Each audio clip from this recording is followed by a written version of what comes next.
जय हिंद दोस्तों, कैसे हैं आप सभी? सब अच्छे होंगे, हम भी अच्छे हैं। चलिए आज का जो टॉपिक देखने वाले बेसिकली सेल चैप्टर कोशिका। बायोलॉजी का बहुत ही लंबा चैप्टर है और बहुत ही कठिन चैप्टर सबको ऐसा लगता है, लेकिन आज आपको एकदम कठिन नहीं लगने वाला है, क्योंकि आपको बहुत ही सरल भाषा से हम आपको सेल समझाएंगे। जो नहीं भी पढ़े हैं वो भी ठीक है, जो पढ़े हैं उसके लिए रिवाइज हो जाएगा। तो चलिए आते हैं और शुरू करते हैं कि सेल चैप्टर। सेल क्या है?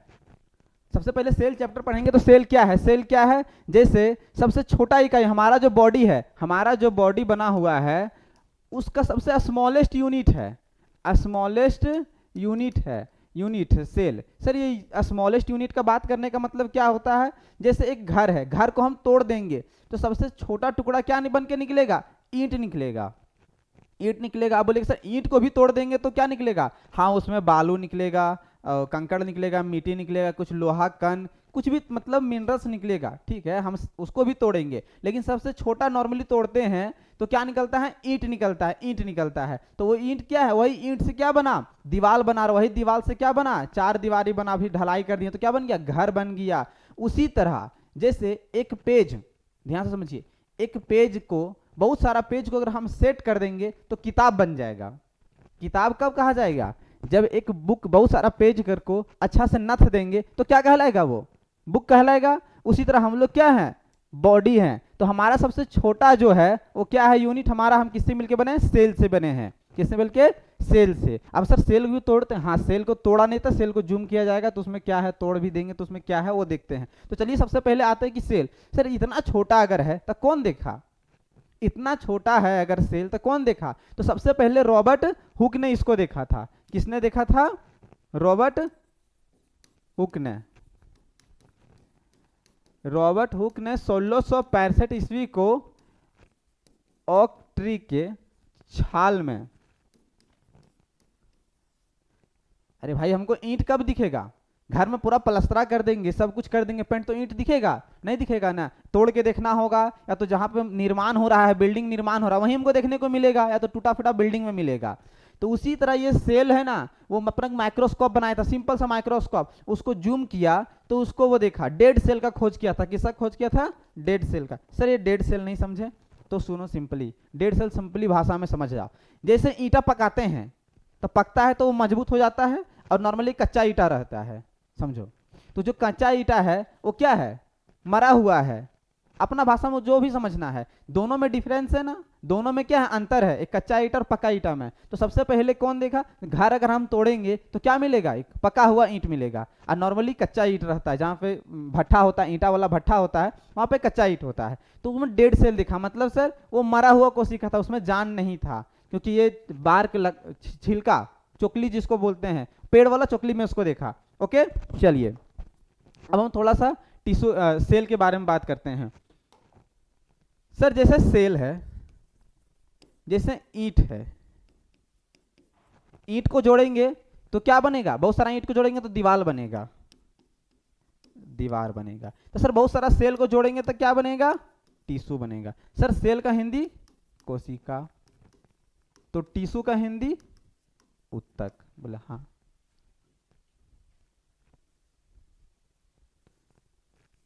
इसको मिटा देते हैं थोड़ा सा। ईंट से क्या बना? दीवार। और दीवार से क्या बनेगा हमारा? रूम बनेगा, रूम बनेगा, मतलब रूम बनेगा। सर टिश्यू को मिलाएंगे तो क्या बनेगा? टिश्यू को मिलाएंगे तो ऑर्गेन बनेगा। ओके सर, ऑर्गेन मतलब अंग बना। अब अंग, ऑर्गेन को मिला देंगे तो ऑर्गेन सिस्टम बनेगा, ऑर्गेन सिस्टम, अंग तंत्र, अंग तंत्र। बहुत सारा रूम को मिला देंगे तो क्या बनेगा? घर बनेगा, घर बनेगा। बहुत सारा रूम को मिला देंगे तो क्या बन जाएगा? घर। सर ऑर्गेन सिस्टम मिला देंगे तो क्या बन जाएगा? ऑर्गेनिज्म बन जाएगा। ऑर्गेनिज्म मतलब आ गया क्या? शरीर बन जाएगा। क्या बन जाएगा? शरीर। तो जैसे हम सेल को, बहुत सारा सेल को मिला देंगे तो क्या बनेगा? टिश्यू। बहुत सारा टिश्यू को तो ऑर्गेन बनेगा, और ऑर्गेन से क्या निर्माण होगा हमारा? ऑर्गेन सिस्टम निर्माण होगा, और ऑर्गेन सिस्टम से हमारा बॉडी। जैसे कहने मतलब है कि हमारा हाथ है तो हाथ एक पूरा सिस्टम, पैर पूरा सिस्टम, डाइजेशन खाना वाला पूरा सिस्टम हो गया, एक्सक्रेशन सिस्टम हो गया, फेफड़ा हो गया हमारा, रिस्पिरेटरी सिस्टम। डाइजेशन सिस्टम में पेट आ गया, स्मॉल इंटेस्टाइन आ गया, सर्कुलेटरी सिस्टम में ब्लड आ गया। तो सारा अगर हमारा पेट ही आंत निकाल दे और हम बोले हाँ हम मनुष्य हैं, तो भाई खाना ही नहीं पचेगा, खाना ही नहीं खाएंगे तो मर जाएंगे ना जी। तो हमारा कंप्लीट वो हुआ नहीं। हड्डी निकाल देगा, हमारा स्केलेटन सिस्टम में गायब कर देगा, तो हम तो ऐसे लसबड़ा के से गिर जाएंगे, रह पाएंगे हम? वो तो मुलायम हो जाएंगे हम, फोकना की तरह।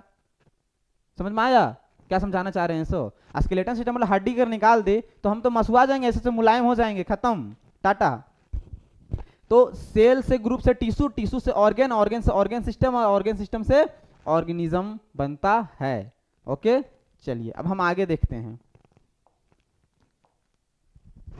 सेल, तो सेल क्या है? शरीर की सबसे छोटा रचनात्मक है, क्रियात्मक, मतलब सबसे छोटा उसी से बना है और सारा फंक्शन उसी में एक्टिवेट है, उसी में सारा फंक्शन क्या है, वही सारा फंक्शन करता है, और उसी से छोटा छोटा छोटा छोटा मिलकर के क्या बना, हमारा बॉडी बना।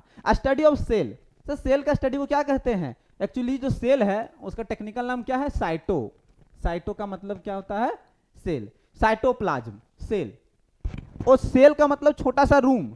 जब वो वैज्ञानिक रॉबर्ट हुक ने उसको देखा तो छोटा छोटा दिखा, तो इसको बोला कि कंपार्टमेंट है, छोटा रूम है, एक लिटिल रूम, एक छोटा सा रूम। यही रूम से क्या हुआ, धीरे धीरे धीरे धीरे घर हमारा बड़ा बना। तो cytology, study of cell, cytology, खोज कौन किया था? रॉबर्ट हुक ने। कब? 1665 में। अजीवित कोशिका मतलब डेड सेल खोज किया था वो। डेड सर, तो जिंदा सेल को भी कोई तो देखा होगा। हाँ, एंटोनियन ल्यूएन हॉक ने किया था। तो जीवित कोशिका की किसने? एंटोनियन ल्यूएन हॉक ने किया था। चलिए यहां तक समझ में आ गया। सर सबसे बड़ा कोई तो सेल होगा, सबसे छोटा, कोई लंबा, कोई मोटा। हाँ भाई, बहुत सारा सा है सेल का डिवीजन। देखिए हम लोग सेल को बहुत तरीका से बांट सकते हैं। सेल का स्ट्रक्चर के आधार पे, शेप साइज के आधार पे, डेवलपमेंट के आधार पे बहुत तरीका से बांट सकते हैं। एक ही क्लासरूम में 50 बच्चों को हम अलग अलग तरीका से बांट सकते हैं। एक तरफ लड़का, एक तरफ लड़की, एक तरफ ड्रेस वाला, एक तरफ बिना ड्रेस वाला, एक रेगुलर, ये रेगुलर स्टूडेंट, जो रेगुलर आता है इधर आ जाए रेगुलर।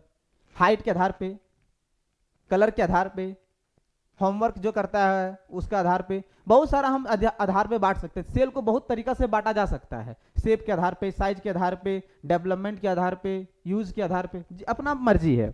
ओके, सबसे छोटी कोशिका जो है दुनिया का वो पीपीएलओ, पीपीएलओ, उसी का नाम क्या है? माइकोप्लाज्म ग्लोसेप्टिकम। ओके, इसका दूसरा नाम भी एग्जाम में पूछ लेता है, पीपीएलओ का दूसरा नाम क्या है? माइकोप्लाज्म भी आपको बुक में मिल जाएगा, और माइकोप्लाज्म ग्लोसेप्टिकम भी बोलते हैं इसको। सर सबसे अगर बड़ी छोटी है तो सबसे बड़ी कोशिका भी तो कोई होना चाहिए। हाँ, शुतुरमुर्ग का अंडा, शुतुरमुर्ग का अंडा क्या है? सबसे बड़ी है, वो हम देख भी सकते हैं। ये नहीं देख सकते हैं आंख से, लेकिन ये देख सकते हैं। मुर्गा का जो अंडा होता है जैसे हम देखते हैं, उसी तरह और अंडा होता है शुतुरमुर्ग का अंडा। सर मनुष्य में अगर बात करें, ये तो हो गया सबसे छोटा और सबसे बड़ा। अगर मनुष्य में सबसे बड़ा अगर कोशिका का बात करें तो ओवम, अंडाणु। सर किससे निकलता है? फीमेल से। अंडाणु किससे निकलता है? फीमेल। कब निकलता है? मेंस्ट्रुएशन साइकिल, जब मेंस्ट्रुएशन साइकिल चलता है तो क्या होता है? उसमें ओवम बाहर आता है। सर सबसे छोटी अगर बात करें तो क्या होता है? Sperm, sperm. शुक्राणु, क्या आता है? शुक्राणु। और देखिए शुक्राणु हम लोग देख नहीं सकते हैं, जो हम लोग को दिखता है वो वीरी कहते हैं, सेमेन कहते हैं, ठीक है ना? हाँ, सबसे लंबी अगर बात करें, अगर हो गया बड़ा हो गया छोटा हो गया, तो लंबी तो बात करें तो नर्व सेल, न्यूरॉन, है ना, जो ब्रेन से हमारा कनेक्ट रहता है। हमारा ब्रेन में बहुत सारा न्यूरॉन रहता है ना, मिलियन ट्रिलियन न्यूरॉन है हमारा शरीर में। अगर वो कंफ्यूज होगा, ये स्पाइनल कॉर्ड के अंदर जैसे एक पाइप में रस्सी पार, एक पाइप में क्या करते हैं, वायरिंग जब करते हैं तो एक पाइप में बहुत सारा तार पार कर देते हैं ना। अगर एक हथौड़ा मार देंगे तार में, तो जो भी तार डैमेज होगा उससे कनेक्शन पूरा घर में जो भी होगा वो खराब हो जाएगा। तो इसी कारण भगवान कितना बढ़िया बनाया, ये जो बैकबोन है उसको छेद कर दिया और उसमें नर्व सेल, न्यूरॉन को डाल दिया गया, स्पाइनल कॉर्ड को। स्पाइन में, बैकबोन में, वर्टिब्रल कॉलम में स्पाइनल कॉर्ड को डाल दिया गया। क्यों? ताकि अगर लगे तो वो डैमेज ना हो। इसी कारण भगवान कितना सुंदर बनाया है। ये वाला जो हड्डी है सो दोनों ये सर मांस के बीच में है, ताकि कोई मारे तो ऐसे करते हैं तो कि बच जाए, लेकिन भगवान पूरा सोच समझ के बनाया है भाई हम सबको। आगे देखते हैं, ये ठीक है। सर सेल के पार्ट, अगर सेल है तो उसका कोई पार्ट होगा ना। हाँ, सेल को बेसिकली 3 पार्ट 4 पार्ट अपने हिसाब से जितना आपको बांटना है बांट लीजिए। हम यहाँ पे 3 तरीका से लिखे हैं, सेल, मेम्ब्रेन, प्रोटोप्लाज्म और न्यूक्लियस। क्या होता है पहले ये समझते हैं। ओके, जैसे सर ये कोई सेल है, उसका ये न्यूक्लियस है, इसमें कुछ माल मटेरियल भरा हुआ है। सर ये माल मटेरियल क्या है? हाँ बताएंगे क्या है, ठीक है ना। इसको बोलते हैं कोशिका, कोशिका द्रव्य। एक क्या है? केंद्रक। एक क्या है? कोशिका झिल्ली, कोशिका झिल्ली। यही कोशिका झिल्ली को प्लाज्मा झिल्ली भी बोलते हैं, कोशिका झिल्ली को प्लाज्मा झिल्ली भी बोलते हैं, इसी को बायोलॉजिकल मेम्ब्रेन भी बोलते हैं, दो तीन नाम है। ये न्यूक्लियस क्या है? ये सेल है, इसके अंदर बीच में ये हेड है, जैसे एक रूम है, उस रूम का मालिक तुम है, इस सेल का मालिक कौन है? ये न्यूक्लियस है। सर ये क्या है? ये क्या है? ये क्या है? कोशिका, ये साइटोप्लाज्म बोलते हैं, साइटोप्लाज्म। कोशिका द्रव, अरे भाई द्रव से नाम लिक्विड, लिक्विड है ये क्या है? जेली है, पानी के जैसा जेली है, लतलत है, जिसके कारण क्या होता है, वो सारा यहाँ पे जो ऑर्गेन है वो तैर रहा है। तैर रहा है मतलब इधर उधर सब, कहने मतलब शहद है, एक प्रकार का शहद होता है ना, उसमें कुछ को डुबाएंगे ना तो जल्दी अंदर नहीं जाएगा, ठीक है। तो इसमें क्या है? एक जेली जैसा मटेरियल है। ओके आगे देखते हैं। अरे ये क्या है? कोशिका झिल्ली, ये न्यूक्लियस है, साइटोप्लाज्म। सर ये दोनों को जोड़ देंगे, ये न्यूक्लियस है, इसके अंदर भी माल मटेरियल भरा हुआ है लिक्विड जैसा, इसको बोलेंगे क्या बोलेंगे? इसको न्यूक्लियोप्लाज्म। जब न्यूक्लियोप्लाज्म और साइटोप्लाज्म को जोड़ देंगे तो कहलाएगा प्रोटोप्लाज्म। सिंपली इसको सब प्रोटोप्लाज्म को क्या बोलते हैं? कोशिका द्रव्य। ओके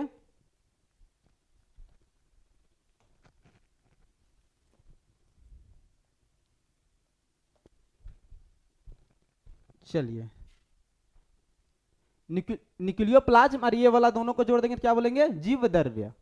अच्छा ये कोशिका द्रव्य लिखवा दिया क्या भाई? नहीं, ये जीवन के लिए महत्वपूर्ण है, इसके नाम इसका नाम क्या पड़ा? जीव द्रव्य। देखिए एक द्रव होता है और एक द्रव्य होता है। द्रव्य का मतलब क्या होता है? मैटर, और द्रव का मतलब होता है लिक्विड। लिख देते हैं, बहुत लोग कंफ्यूज हो जाते हैं। तो सर द्रव्य का मतलब क्या हो गया? लिक्विड, और ये द्रव्य का मतलब हो गया मैटर, मटेरियल। मटेरियल, मटेरियल कहने का मतलब है कुछ भी सामग्री। बोले द्रव्य दक्षिणा समर्पयामि, कुछ भी आप दे दीजिए, पंडित जी को पूजा कराना तो द्रव्य बोलता है। ओके हाँ, तो मतलब द्रव्य मतलब समझिएगा, पानी नहीं दो उड़ेल दिए, लीजिए पंडित जी।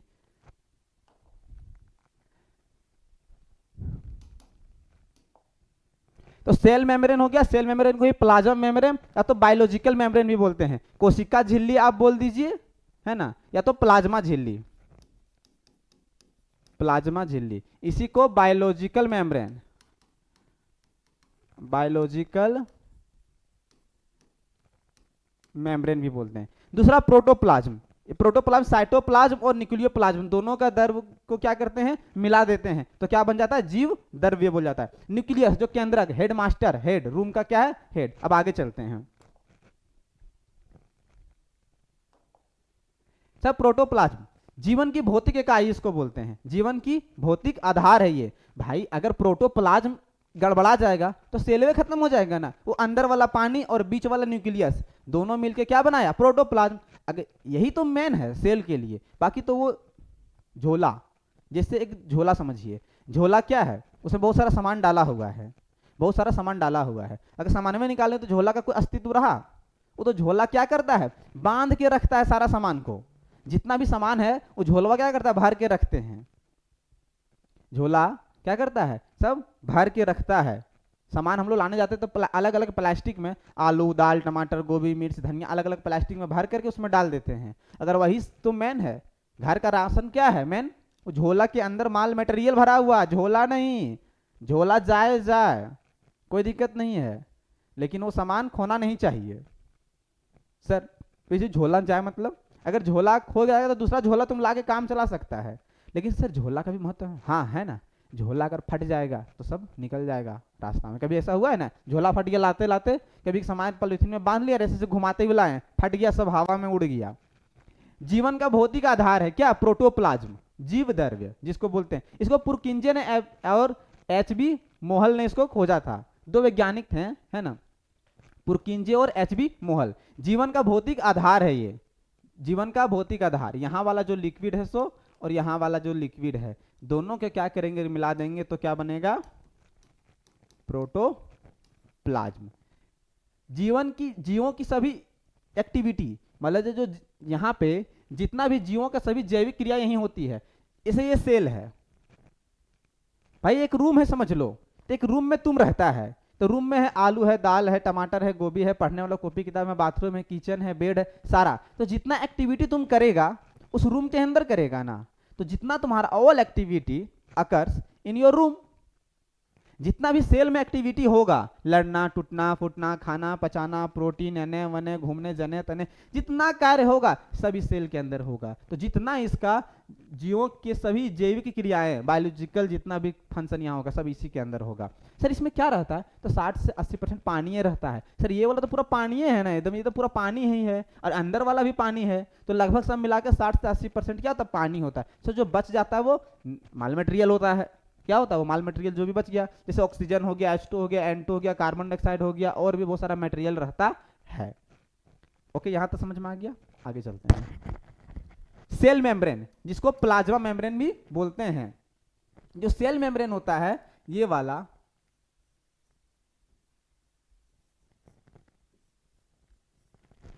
जो मेम्ब्रेन होता है वो किसका बना होता है, किसका, फॉस्फोलिपिड का बना होता है। किसका, फॉस्फोलिपिड का बना होता है। ऐसे यहाँ पे लिखा हुआ लिपिड, प्रोटीन और कार्बोहाइड्रेट। लिपिड में अगर आपसे पूछ ले ज्यादा एग्जामिनर, तो फॉस्फोलिपिड का बना होता है। कार्य क्या होता है, विसरण और प्रासरण। ये सर नहीं समझे हिंदी इंग्लिश वाले बच्चे, तो डिफ्यूजन और ऑस्मोसिस होता है।